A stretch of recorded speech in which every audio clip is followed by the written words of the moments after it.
welcome to my channel. My name is Sharon, and this is a channel that is dedicated to all things related to narcissism. I'm going to begin today's video by asking you a question that on the surface sounds absolutely absurd.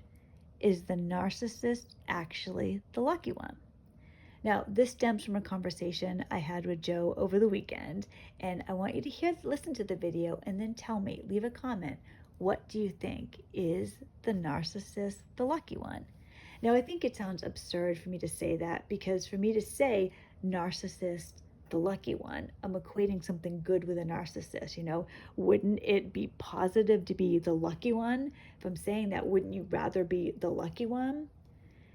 So over the weekend, I was I don't want to say in a funk. I was having a little bit, this has been a difficult year for me, you guys. Now that I'm through everything, this actually came as a big shock to me. I didn't expect that this was going to happen. It wasn't even in the realm of possibility for me. Now that I'm through it, now that I'm on the other side, I got through the divorce. I left the ex, I escaped the ex, I got through the divorce. My youngest recently turned 18, so I don't have a minor child with the ex anymore. The divorce is final. I made it. I did it. I'm living my new life. I should be elated.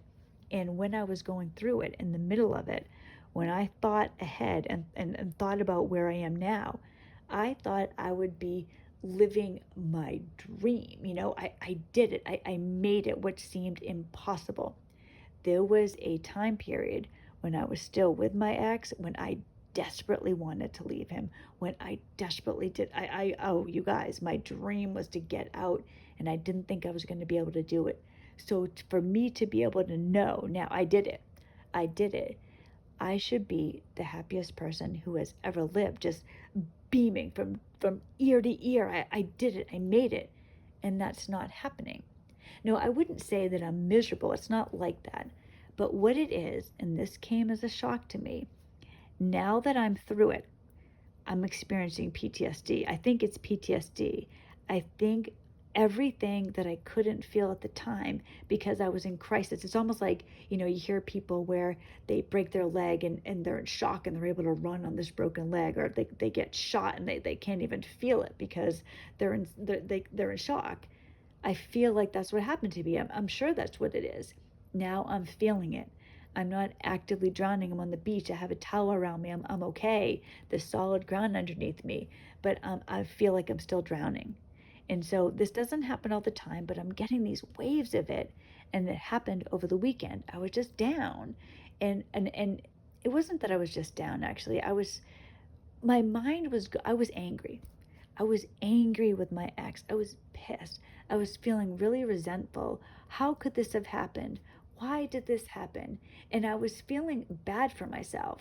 And it isn't so much that I don't like to think of myself as a victim. I don't like to think of Joe as a victim, you as a victim. I don't like to think of any of us as a victim, because then it's like somebody else had control over us.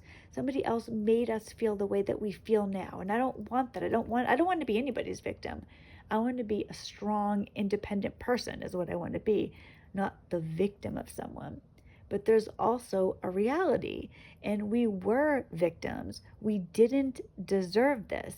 Now, I'm not saying I'm the best person ever or I was the best wife who ever lived, but I was good to my ex. I didn't deserve it. My kids didn't deserve it. Joe didn't deserve it. You don't deserve it. When you are victimized by a narcissist, you don't deserve it. It's so unfair. And now that I'm not actively in it, and like I said, I'm on dry land now, and I can think back, and I do think back, I'm angry. I'm so angry. And I was in one of these states over the weekend. And so Joe, he asked me what was wrong. And when I get like this, when I'm angry, not angry at someone else, but I guess when I'm thinking about this, when I'm angry with my ex, or I'm thinking about the past, or I feel a lot of resentment and regret and different things that I wish I had done different. And these are some things I'm going to be talking about on the channel, because when you are going through the worst of it, you're not thinking clearly. I want to tell you some things I wish I had done differently. But for this video, so here I was, and I was a little bit down, and so Joe suggested that we go for a walk. And when I get this way, I tend to kind of fold in on myself. I'm not talkative, which is unusual because when I'm with Joe, I am. You guys hear us on the channel going back and forth, but just us by ourselves, I'm the talkative one. So he's not used to me not really saying anything, and I could tell he was worried and he didn't know what to do. And so he suggested we go for this walk. And I started talking to Joe on the walk, and we kind of went back and forth. And it was like a half-hour walk, and we're going back and forth talking about things that both of us were upset about. Some of the things that we're upset about with the past are the same. We both feel, and I'm sure you guys can relate to this, that we were stuck with everything. All of a sudden, it's like it just, the unfairness of it really, you have to really force yourself not to stay in this, because it can, or this happens to me anyways, it can really bring me down. How could this have happened? Why did this happen? All of a sudden, in my case, this happened in Joe's case too, probably many of yours. You live in your life, right? You live in your life. You think you live in your life one way, and then it explodes in your face, and in retrospect, there's little things that are happening, but there always comes this time where suddenly your life is never the same. And you can't believe it's happening, and you're the one who is stuck with all the trauma, all the pain. Joe, both and I, we were left completely alone. No help. Nobody helped us. And I'm angry about it. He is too. I'm not going to go back and forth. He said this or he felt this. I'm going to tell you from my side, but he also felt a lot of this, and I'm sure that you guys can too. I was suddenly left completely alone with two kids, all these animals in this house, and I had no support. And I'm not just talking about financial support, I had no emotional support. My family knew some of the things that had happened. They knew some of the worst things my ex had done. And this isn't about being mad at my family or anything like that. It's just what I'm going through now as I'm looking back and I'm like, why the hell didn't anybody help me? My ex's family knew what had happened. My kids and I were just there, left. All of a sudden, I'm in this position where, now I'm not complaining about this, so don't get this the wrong way. I was a stay-at-home wife. I was a stay-at-home mom. All of a sudden, to heat my home, so my children could be warm at night, I suddenly had to go back to work. And it wasn't that I didn't want to go back to work, or I'm resentful about going back to work. I'm resentful that it was just, this is how it is. My kids, it's okay. It's okay for my kids to be cold at night. It's okay for me not to have food in my refrigerator. It's okay for me to drive a car with 100,000 miles on it and it's breaking down. I had to max out my credit cards to try to pay for this. And I'm just alone with the kids. And it was horrible. It was so bad. My ex just stops paying bills, just stops paying them. Nobody thinks to say to him, what are you doing? Don't you care about your family or somebody helping us even temporarily? It was just all of a sudden, I'm screwed. Child Protective Services is coming over because my ex lied about me. The police knew this. They told me they knew this. And I want to be careful this doesn't go back too much into a rant. But just imagine, these are the things I'm thinking of. No one helped me. No one helped us. I'm trying to leave my ex. I had to escape. Joe came from Ohio to New Hampshire to get me. I didn't have anybody near that would help me. My kids and I suffered. Joe suffered. Here he was all of a sudden alone with these kids. And he was telling me on the walk, I didn't sign up for this.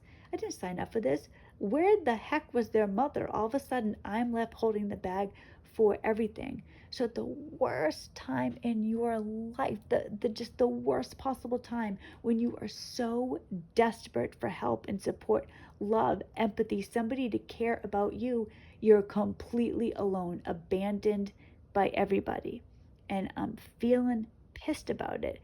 Joe feels pissed about it. And like I said, you got to be careful you don't go too far into this negative mode. But as we're talking about this, as we're walking, Joe said to me, he's like, you know what? Maybe the narcissist is actually the lucky one. They don't feel these things. We feel the pain. We feel the devastation. Narcissists are family annihilators. They don't ever feel anything, though. Imagine hurting so many people, destroying your family. This is something I really struggle with, you guys. My ex hasn't seen his kids in over 4 years. Over 4 years. And you know, I think it's been 5 years now that I'm telling you this. I'd have to think about it for me to think, well, it's either 4 or 5 years. He has had no contact with them. He doesn't know what they look like. He's completely, there's nothing. He lost his entire family, and he's okay with it. When I think about the worst thing that could ever happen to me, the worst thing that could ever happen to me would be something, my kids not being like, them dying. Like, that would be the worst thing that could happen to me. Besides that, having losing my family through my own actions, losing my entire family. What could be worse than that? I mean, really, what could be worse? I think about my ex living just fine, losing his entire family, having no relationship with his kids, just carrying on. And it's the same with Joe's ex. Now, she does see the kids, but she just took herself out of their life.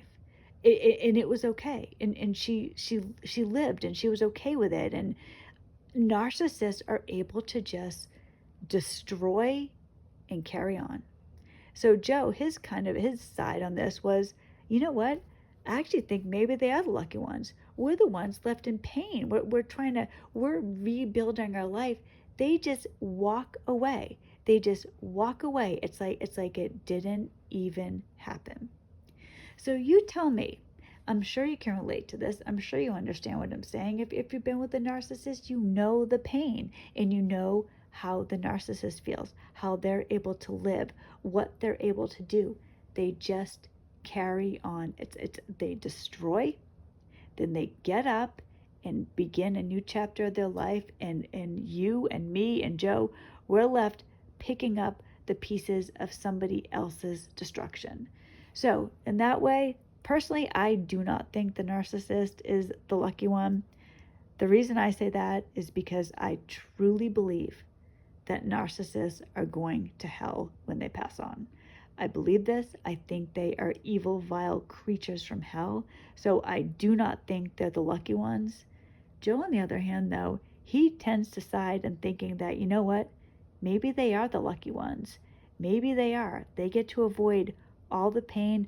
There is no rebuilding for the narcissist. They just get up and move on. So I'd love to hear what you think. Are they the lucky ones? Are we the lucky ones once we're free of them? But it does seem like there's a heavy, heavy price to pay for being involved with a narcissist. Thank you so much for watching this video. I really appreciate it. I hope everybody has a wonderful day, and I will see you in the next video. Bye, everybody.